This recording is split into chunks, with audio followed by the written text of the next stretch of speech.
Hey Aquarius, Sun, Moon, Rising, and Venus. What's in store for your November 2023 money, career, and business life? Ariel and I are going to dive in with the tarot and talk a little astrology and find out, so keep watching.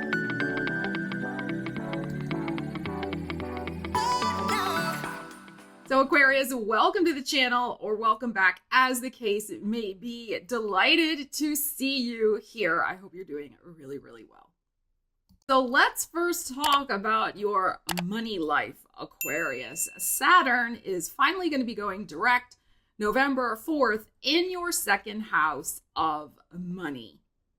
Now, sometimes people get a little nervous when Saturn is transiting through their second house because they think that it may cause some sort of cutbacks, limitations, staunching of the cash flow, like it might not be flowing as much.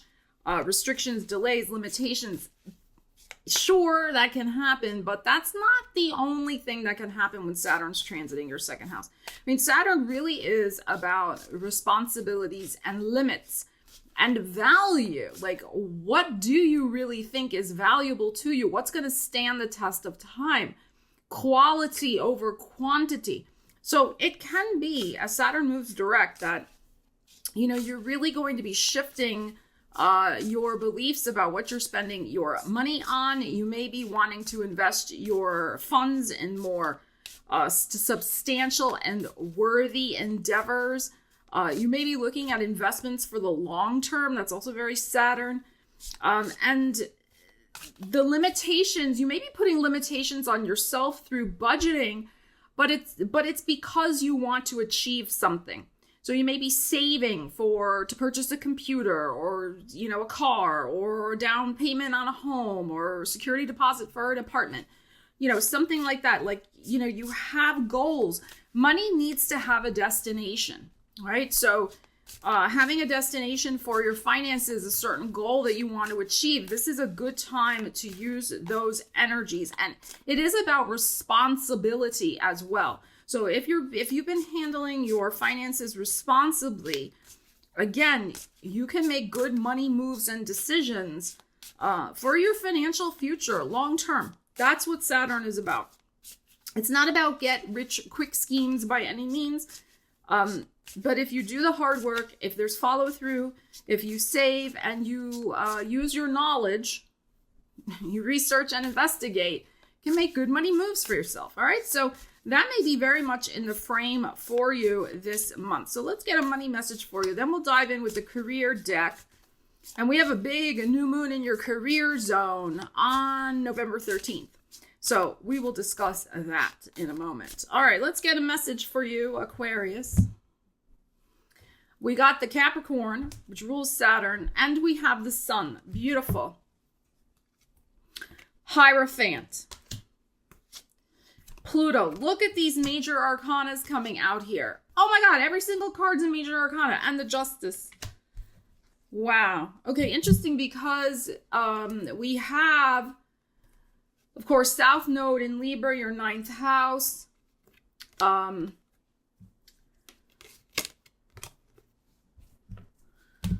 But we also have Mercury and Mars going into your 11th house of personal gains this month as well. Happening Mercury on November 10th into Sagittarius and Mars November 24th into Sagittarius. So upping the ability for you to manifest finances through networks, other people, connections. But I think that this new moon in Scorpio, your 10th house, is going to be pivotal for you. But let's look at this. It's showing up here. But let's look at this in terms of your money life. So we have the Capricorn energy. Again, rules Saturn. Saturn's going direct in Pisces November 4th. We have other people showing up here with the Sun. We also have other people showing up with the Libra. This is your 7th house of relationships.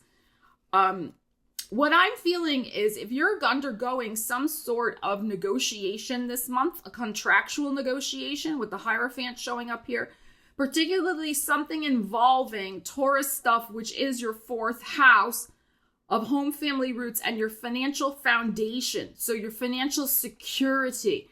If you are undergoing some sort of contractual negotiation, I think it can go well.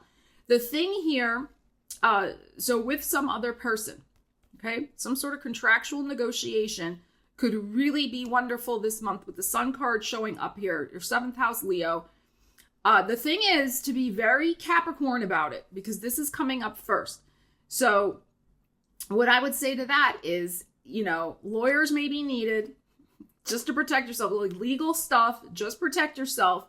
And also really look at the details, approach this from a very business perspective, even if this has something to do with a family or personal matter, because the 4th house is showing up with the Taurus, right? It's business. So, it's usually not good to mix business and pleasure or mix business with family finances, okay? But if it is the case, just make sure that, yes, it may be family, but there are legal protections in place, that everybody knows where they stand. It could be a win-win. I don't feel there's anything negative here. I feel it can be a win-win. But you just have to approach it from a business standpoint, even if it's with a friend, somebody you've known for a while, or a family member. Okay? What I'm also feeling, though, depending on your personal situation, is those of you who may be undergoing some sort of freedom agenda from particularly getting out of a relationship that was financially binding in some way.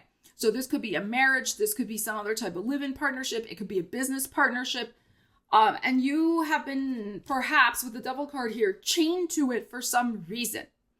It could just be a financial obligation in general, okay? But I feel because the Hierophant, the marriage card, is showing up here, and because we have legal divorce energy and we have the Pluto before it, those of you who are freeing yourself financially via a divorce, I think that it's very, very possible here that things turn out better than expected for you with whatever the final settlement is, because the Sun card is here. Or it could be just a very amicable settlement. But I feel like this is very good with the Sun card showing up.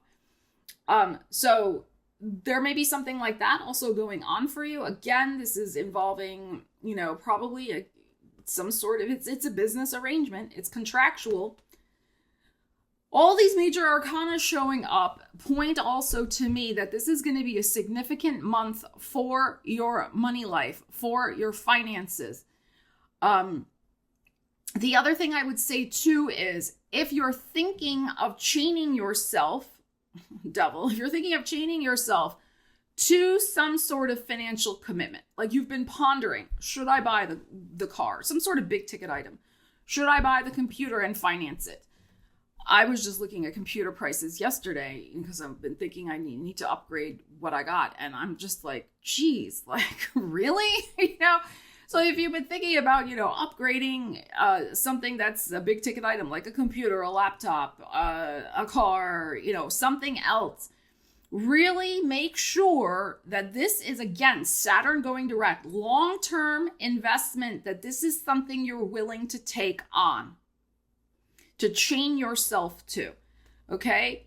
Or same thing, if somebody else is asking you to sign for something that's going to make them happy, but might put you in the poorhouse in some way, I would really think twice about it, especially if you're, have something going on here with, again, friends, families, committed relationship partners.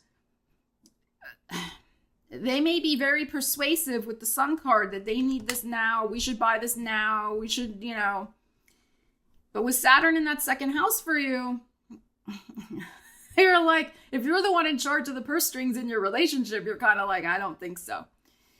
So spending on things of value and necessity, like a car or a computer that would help you in, in your daily life, okay. But if we're talking about taking on debt, okay, and signing our life away for something just that's pleasurable, the Sun card here, I would really think twice about that, Aquarius, with these energies, okay? But some of you're freeing yourself from some sort of financial obligation via a partnership, I feel. So that's very nice. So the new moon is November 13th in Scorpio, your 10th house of career, Aquarius.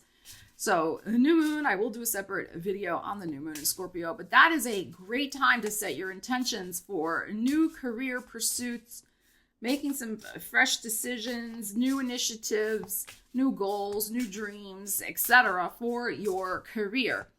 Okay, so let's see what we have going on for you.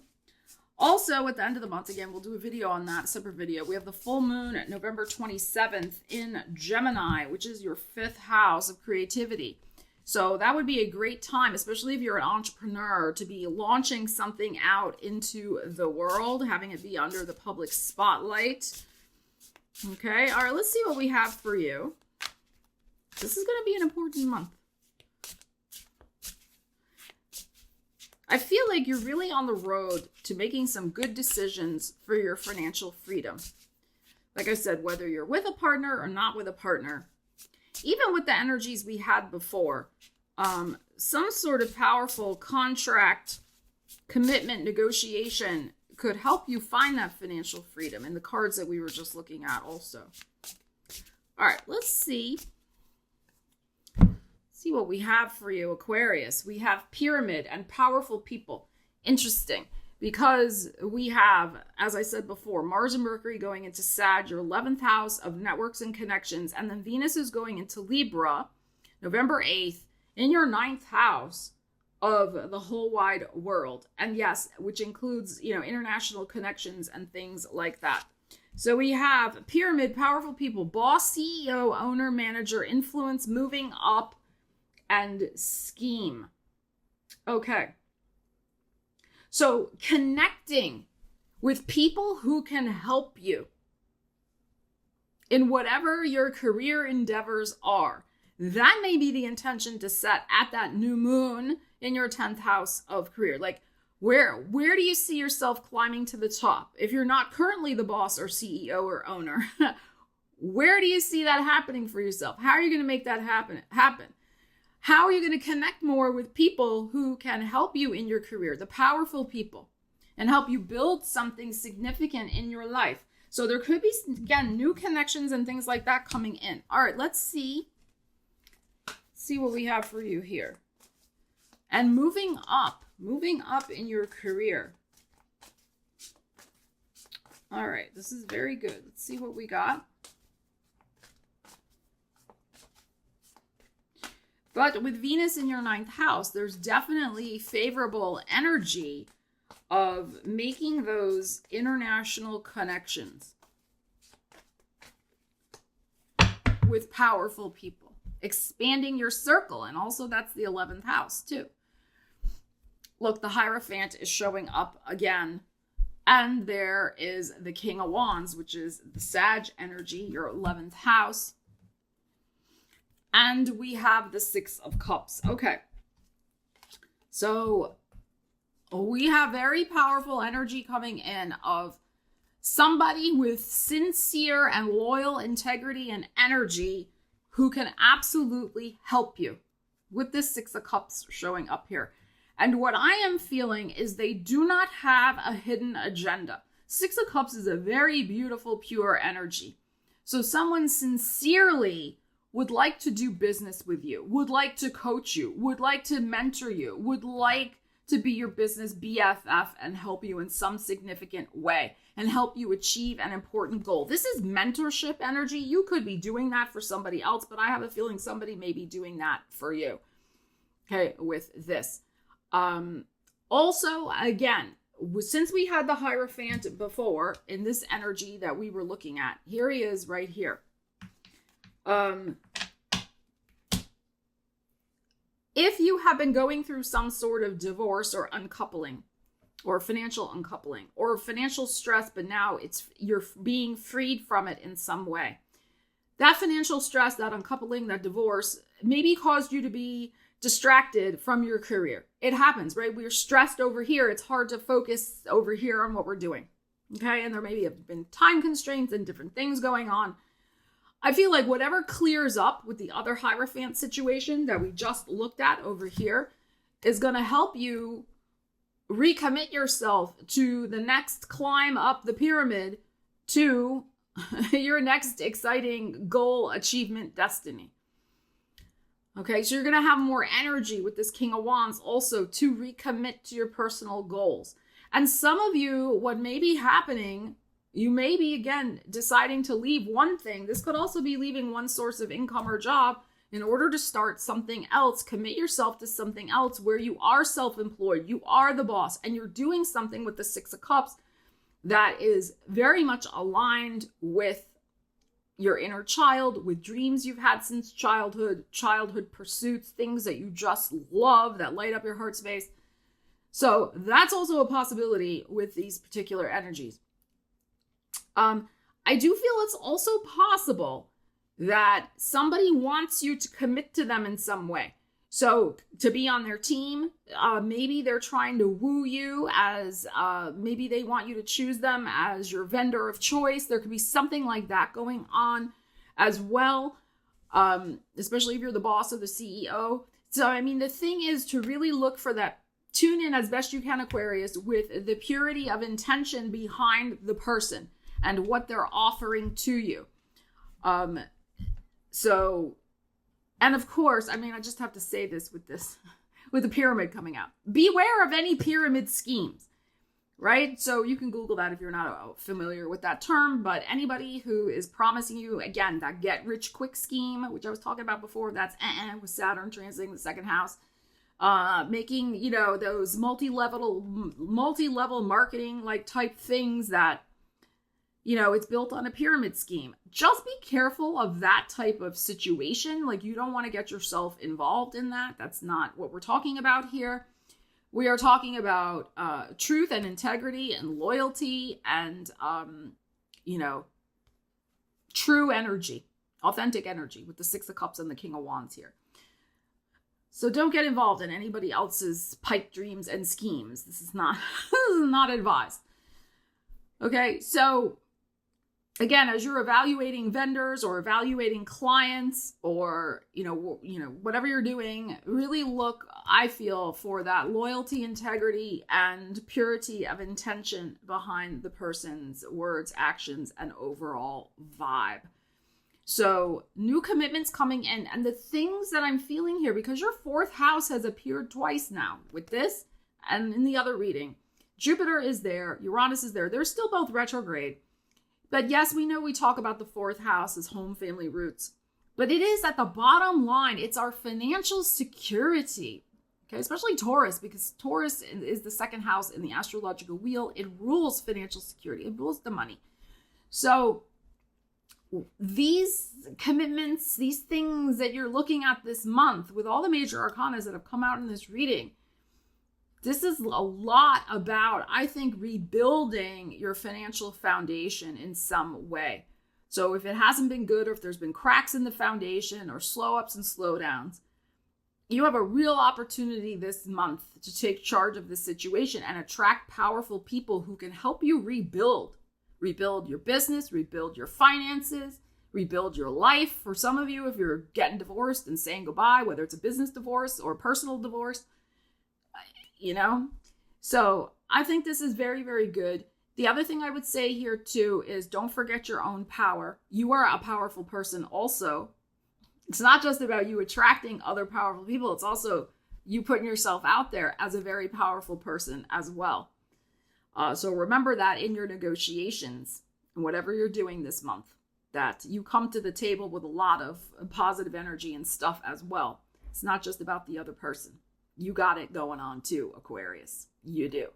So Aquarius, leave me a comment and let me know how you plan on using these energies this month, because that is what it is all about. What new goals will you be setting for your career? How will you be entering these financial reeling and dealing and commitments and deep changes to enhance your financial foundation this month? I would love to know. All right. Love you guys. Take care. Ariel and I will see you again soon. Stella Wilde signing out.